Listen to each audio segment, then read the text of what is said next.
Olá, a paz do Senhor. Que bom estarmos mais uma vez aqui para aprendermos juntos a lição de número 12. Quem ama cumpre plenamente a lei divina. Está em Romanos capítulo 13, versículo 10, na parte B. Nós vamos falar neste domingo do amor ágape, amor como aspecto do fruto do Espírito.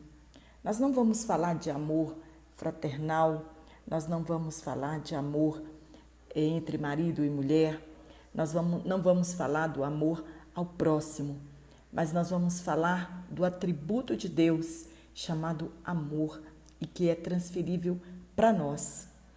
E a primeira evidência do amor cristão é nos separarmos do pecado e daquilo que causa dano e tristeza ao nosso próximo.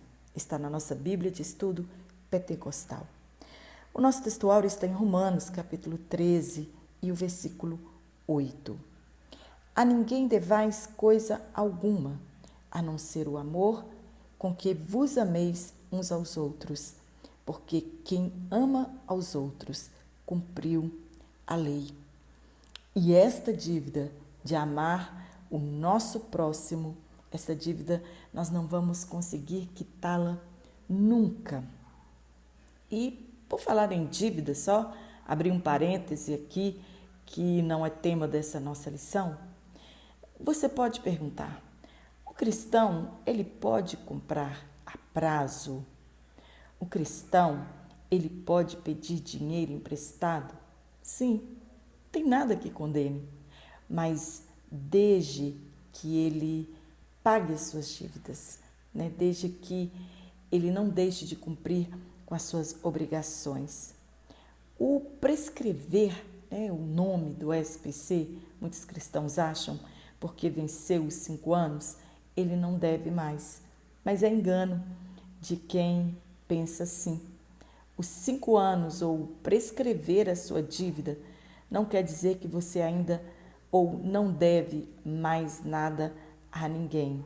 Diante de Deus, diante do nosso próximo, a nossa dívida, ela é ativa sempre. E não é porque nós aceitamos a Jesus como Senhor e Salvador de nossas vidas e que foram perdoados todos os nossos pecados que nós deixamos de dever alguém. O cristão, ele deve honrar os seus compromissos. E nós vamos falar sobre o amor altruísta. O que é amor altruísta? É que se dedica aos outros, é uma atitude solidária, ela é oposta ao egoísmo. E este termo, ele foi criado por A. Conte e ela é parecida com amor ao próximo do cristianismo. Então, ser altruísta é isto, é esse amor solidário, filantrópico e que se dedica aos outros.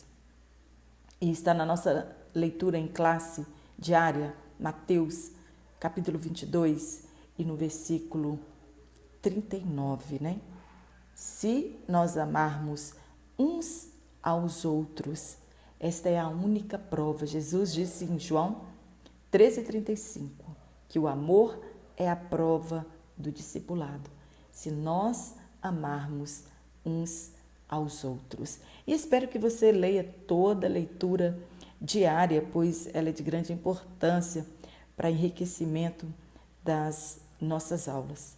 E a nossa verdade prática, amar a Deus e ao próximo é cumprir plenamente a lei divina.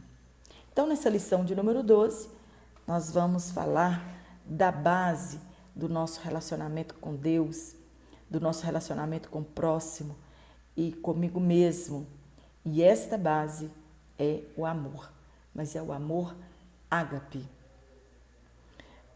E nós já falamos que eu posso não dever nada a ninguém, mas a dívida do amor, ela é para sempre. E em Marcos, capítulo 12, versículo 31, Jesus cita Levítico 19, versículo 18, parte B. para chegar ao ponto desejado de que amar o próximo é um dos mandamentos mais importantes. E aqui ainda um pouquinho do texto áureo, Paulo, quando diz que quem ama cumpriu a lei, ele alude aos 4 mandamentos, as proibições contra o adultério, o assassinato, o roubo e a cobiça, que são pertinentes às relações sociais e são resumidos em amar o próximo como a ti mesmo. Está no nosso comentário bíblico pentecostal. Então, nós vamos entrar aqui na nossa lição, na nossa introdução. Mas eu quero comentar com você um pouquinho sobre a nossa leitura bíblica em classe, que está em Romanos, capítulo 12, versículo 8 a 14, onde o apóstolo Paulo diz que, aqui nessa sessão, ele diz que é amar sem hipocrisia. Ele vai falar de um amor sincero. No versículo 10, ele fala sobre amai-vos cordialmente uns aos outros, com amor fraternal, preferindo-vos em honra uns aos outros. Ele diz o quê? Que você jamais irá amar alguém e vai humilhar esta pessoa. Não, você jamais irá humilhar alguém por raça ou por dons espirituais, por você achar que você é superior a esta pessoa. Paulo fala de ajudarmos nossos irmãos. Aqui ele está falando de um ambiente familiar, quando ele fala que nós devemos amar os nossos irmãos, ajudar os nossos irmãos. O apóstolo Paulo, ele está nos remetendo a um ambiente familiar, porque afinal de contas, nós em Cristo somos uma família e que nós devemos ajudar os nossos irmãos e que esta é uma forma para que estas pessoas elas sejam pacientes na tribulação. E o nosso culto, ele é racional. Paulo escreveu em Romanos capítulo 12. O nosso culto não é só um culto de mãos levantadas, mas um culto de mãos estendidas. Está no nosso comentário bíblico pentecostal. E aqui na nossa introdução, nós vamos falar sobre os atributos que tratam do nosso relacionamento com Deus. Nós já falamos no início do trimestre, que é amor, paz e alegria. Nós vamos falar também dos que tratam do nosso relacionamento com o próximo, que é a longanimidade, a benignidade e a bondade, e dos que tratam do nosso relacionamento com nós mesmos, que é fidelidade ou fé, mansidão, domínio próprio ou temperança. E nós já falamos sobre esses aspectos do fruto do Espírito. Mas nesta lição, nós vamos falar sobre o aspecto chamado amor. E o comentarista diz que a maior marca de uma igreja não é a sua teologia, não é seu templo, não são suas tradições, mas sim o seu amor para com o Senhor Jesus e para com o próximo. Então, é sobre esse amor ágape, que nós vamos falar neste domingo, nesta manhã. Aqui nesta sessão da nossa leitura bíblica em classe, Paulo ele trata do amor familiar com o amor fraternal, que é chamado de Filadélfia. O cristão deve expressar a devoção de um pai com um filho. Essa devoção de pai para filho, ela é chamada de filostorgos. E também trata do amor com o estranho, que está no versículo 13. E este amor ele chama filoxenia. Mas nós vamos falar hoje deste ambiente familiar. o nosso primeiro ponto, a singularidade do amor ágape. Primeira coisa que eu preciso saber. Podemos afirmar que tal sentimento é o solo onde os demais aspectos do fruto devem ser cultivados. Eu não tenho como escolher 3 aspectos para que eu os pratique. Na verdade, é um conjunto e o amor é a base, é o solo para que as demais 8 virtudes elas sejam cultivadas na vida de um cristão. E a língua grega ela possui 3 vocábulos para denominarmos o amor. O ágape é desse amor que nós vamos falar hoje, que é o amor divino. O filéu, que é o amor entre amigos. E eros, que é o amor entre os cônjuges. E aqui, falando de filéu, que é amor entre amigos, o nosso subsídio teológico, ele traz enriquecimento para nossas aulas. Ele diz que este amor, ele é amizade. Ele é um amor humano que é limitado, que nós só amamos se nós somos amados, né? Lucas 6:23 diz, se amardes aos que vos amam, que recompensa tereis? Também os pecadores amam os que os amam. A bondade ou amizade fraterna é essencial nas relações humanas, mas esse amor ele é inferior ao amor ágape, porque depende de uma relação recíproca, quer dizer, somos amigáveis e amorosos com aqueles que são amigáveis e amorosos conosco. Mas o amor ágape, ele é incondicional. Ele ama mesmo se a pessoa, você ama mesmo se a outra pessoa não te amar, né? Você trata a pessoa com honra e superioridade, mesmo que ela não te trate desta forma. E é sobre esse amor que nós vamos falar. O amor ágape, o ponto 2. Ele vai nos dizer o que significa o amor ágape. É um amor abnegado e profundo, e que é um dos atributos do nosso Deus. É o amor. Está em 1 João, capítulo 4, versículo 8. João escreveu que Deus, ele é amor. E seu amor por nós é ímpar. Nós lemos lá em João, capítulo 3, versículo 16, que Deus amou o mundo de tal maneira. Não tem no português algo que possa expressar a forma como Deus amou a humanidade a ponto de enviar o seu único filho para morrer em nosso lugar. Em 1 João 4,19 diz que nós o amamos porque ele nos amou primeiro. E o que nós fizemos para merecer tal amor? Nós não fizemos nada. O mérito de tal sentimento não é nosso. Porque se nós fôssemos bonzinhos e Deus nos amasse, talvez nós poderíamos requerer alguma glória para nós. Mas, na verdade, ele nos amou quando nós estávamos em pecado, em trevas. E esse amor dele é incondicional.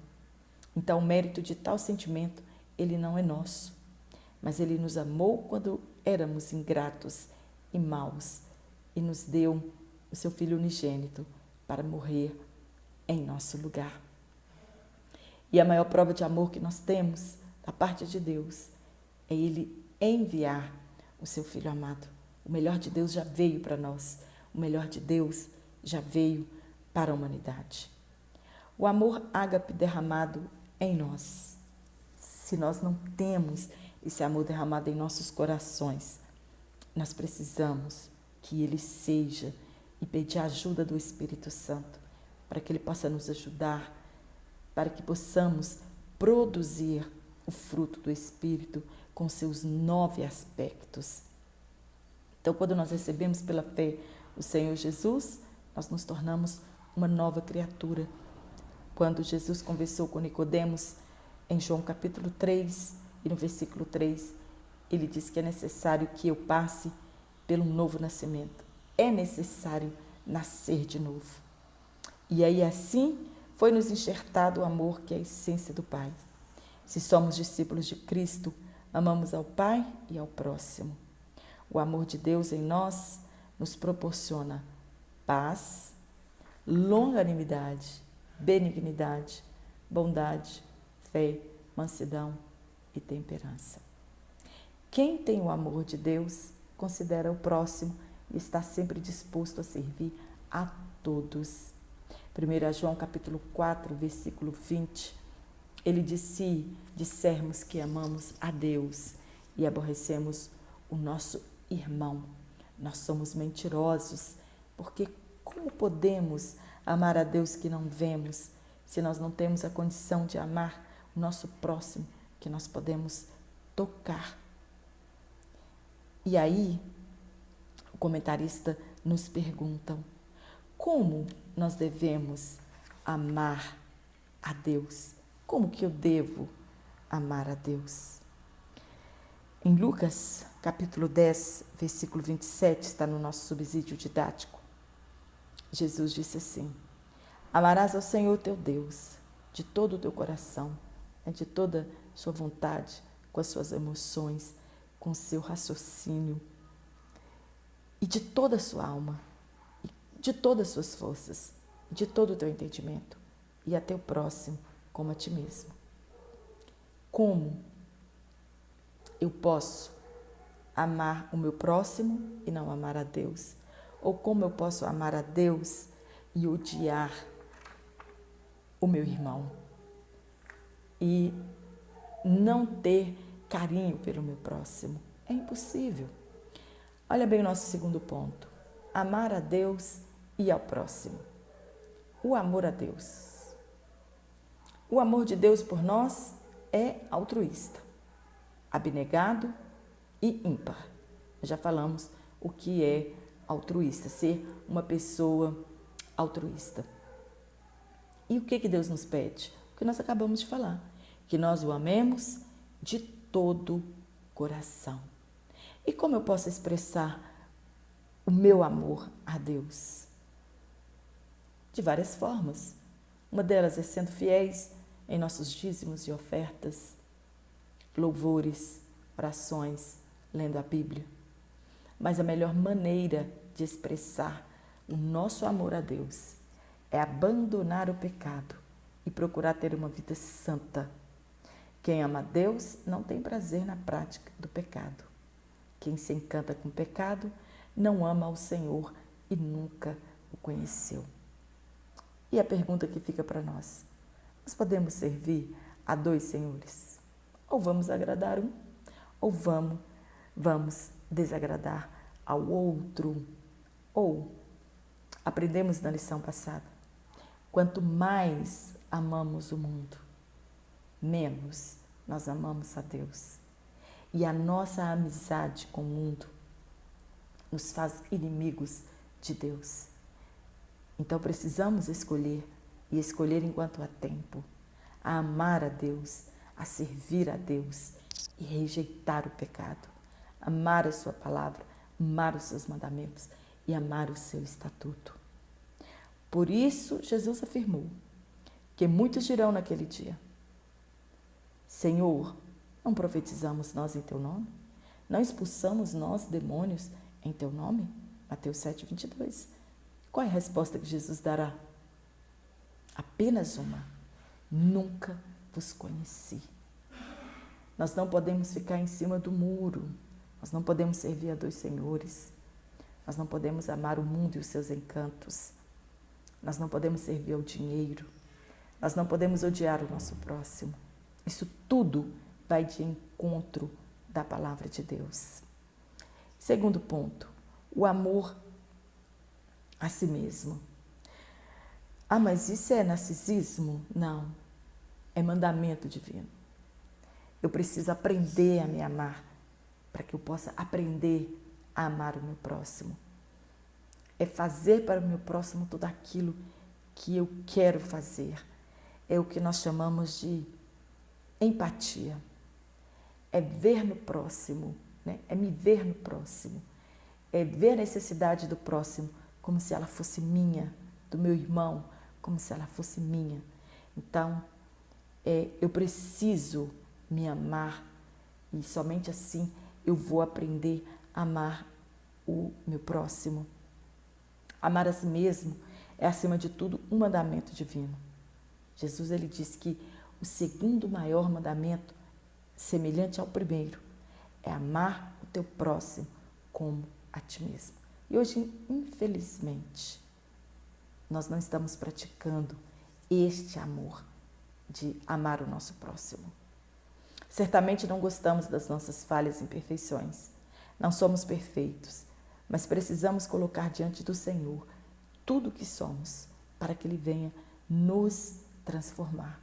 Mas hoje, infelizmente, tem pessoas que fazem o contrário. Ama o seu companheiro, o seu próximo, e não ama a si mesmo. Destrói a sua vida em favor do próximo. E também isto é antibíblico. Terceiro ponto, o amor ao próximo. Para amar o próximo com amor ágape, é preciso amar a Deus primeiro. Então,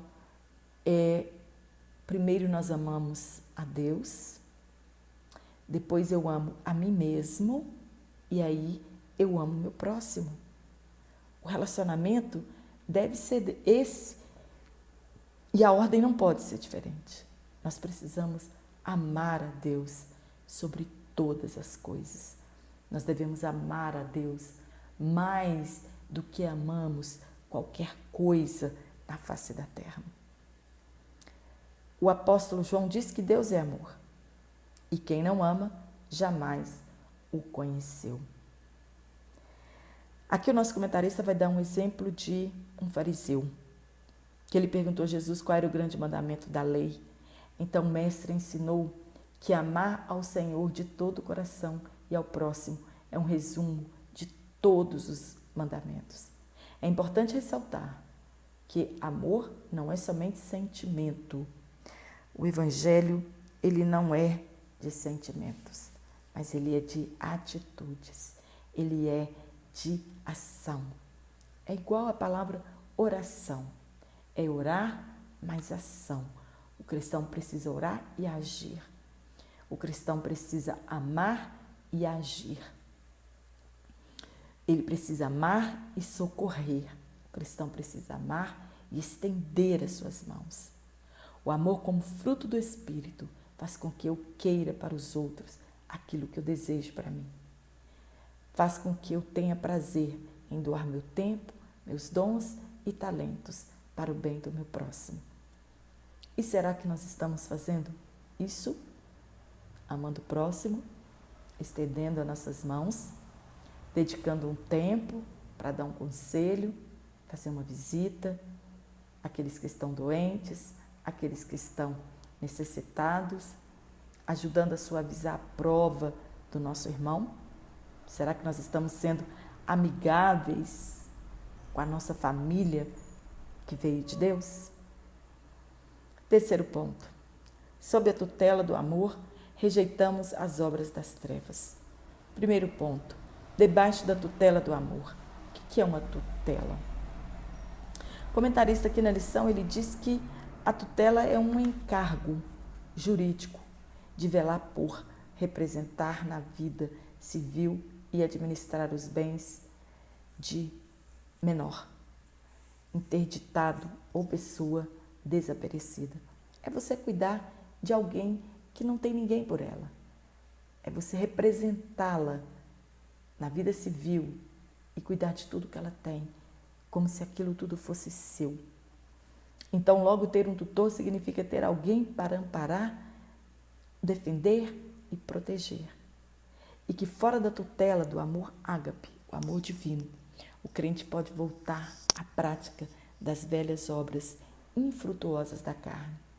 Sem o amor de Deus em nós, somos capazes de amar mais as trevas que a luz.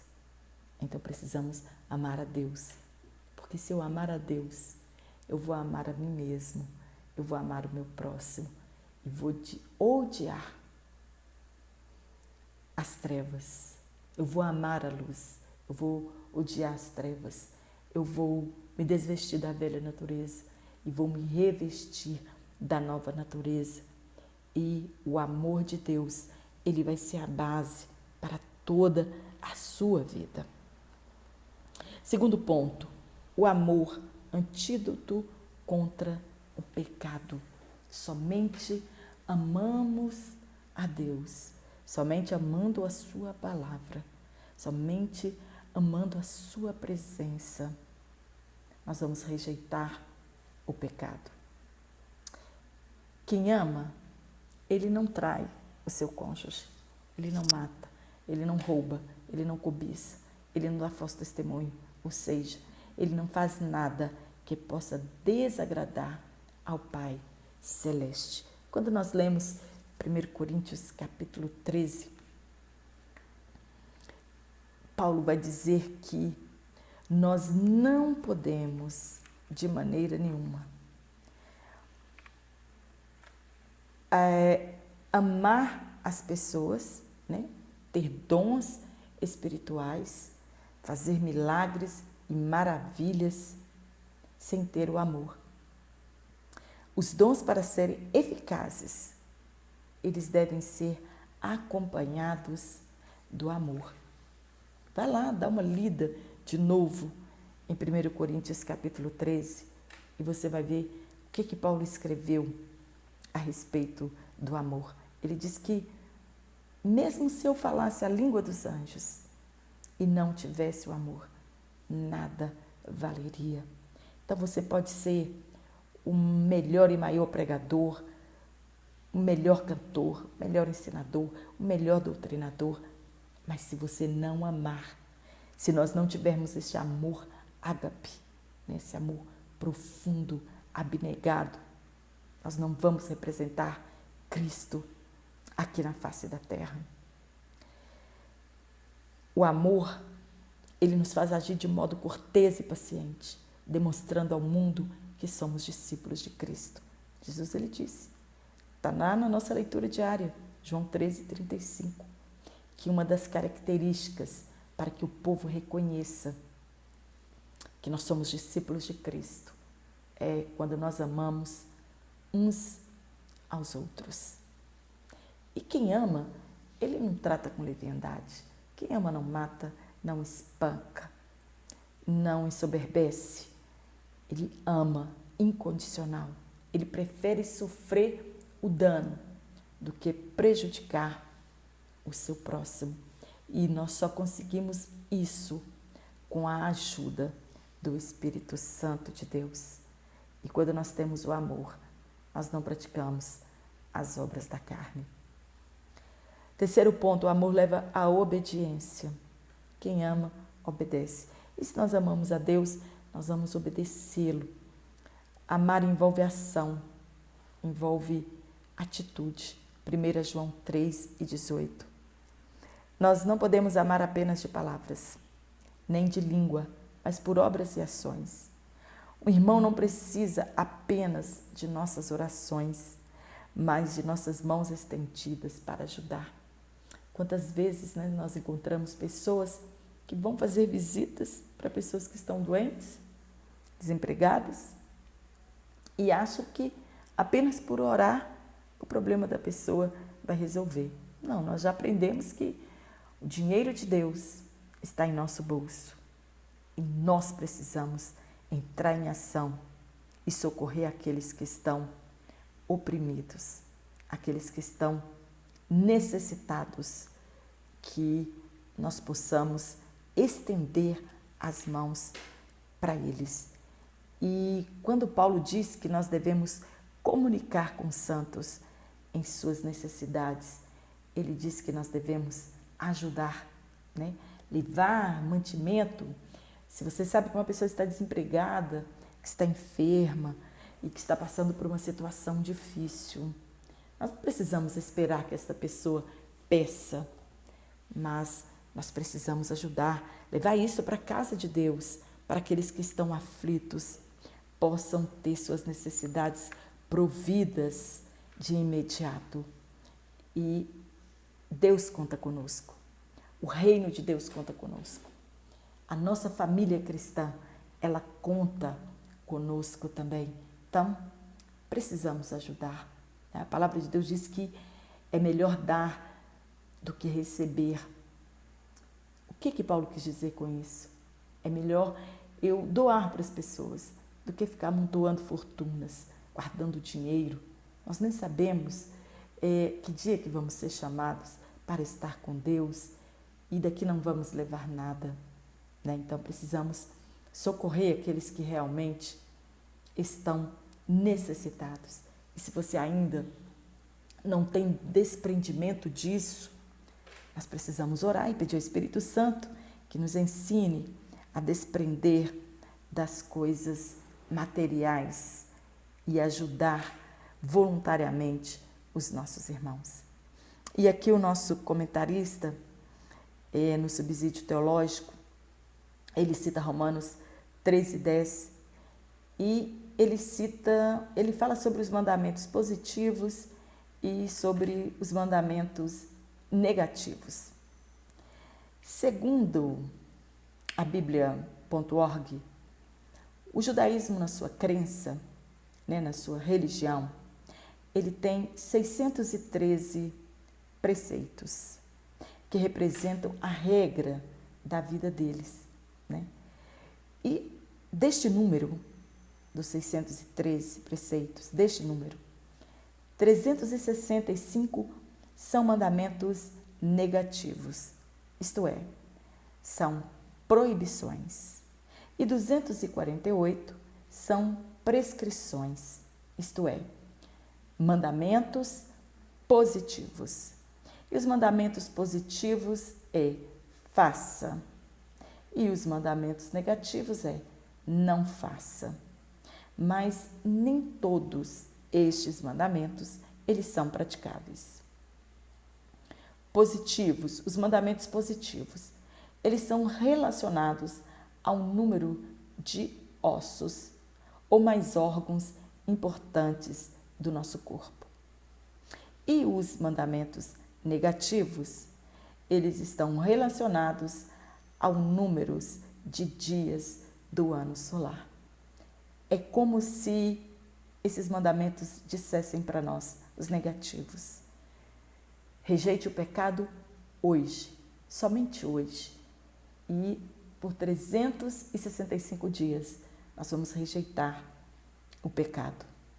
E os mandamentos positivos é como se o nosso corpo, os nossos órgãos, os nossos ossos dissessem para nós: me ajude a rejeitar o pecado somente hoje.